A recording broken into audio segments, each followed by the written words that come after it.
అంటే అమ్మాయి కదబ్బా ప్రతి ఒక్కరి జీవితంలో కావాల్సింది. ఒకసారి ప్రతి ఒక్కరు కూడా ఫోటోలు కనిపిస్తున్న ఆమెను చూడండి, అచ్చు హీరోయిన్లా ఉంది కదా. అయితే ఆమె ఒక అబ్బాయిని ప్రాణంగా ప్రేమించి పెళ్ళైతే చేసుకుందంట ఇంట్లో వాళ్ళని ఒప్పించి సంతోషంగా. కానీ ఆమె లైఫ్లో ఆ సంతోషం అనేది 3 ఇయర్స్ కన్నా ఎక్కువైతే లేదంట.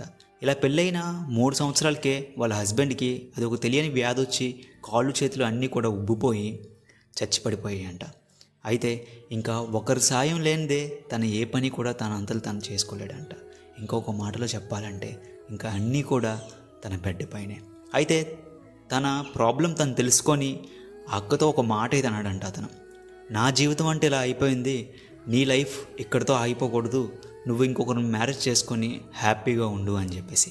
ఆ మాటకి అక్క ఒకటే మాట చెప్పిందంట, ఏంటంటే నిన్ను ప్రాణంగా ప్రేమించి పెళ్లి చేసుకున్నాను, ఇలా నీకేదో అయ్యిందని చెప్పేసి నేను వదిలేసి వెళ్ళిపోతే నేను ప్రేమించిన ప్రేమకి అర్థం ఇంకేముంది అని చెప్పేసి, నేను బతికున్నంతకాలం నేను చూసుకుంటాను అని చెప్పి అక్కడి నుంచి వెళ్ళిపోయిందంట.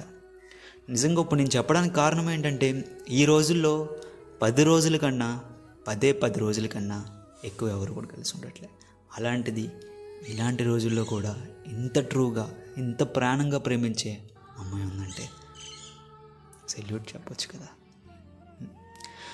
చాలామంది అంటూ ఉంటారు ఆ అమ్మాయిలందరూ కూడా ఫేకే అని చెప్పేసి, లేకపోతే బేబీ సినిమా వచ్చినప్పటి నుంచి అంటూ ఉంటారు అమ్మాయిలందరూ ఇంకెలాగా తగలాడారు అని చెప్పేసి.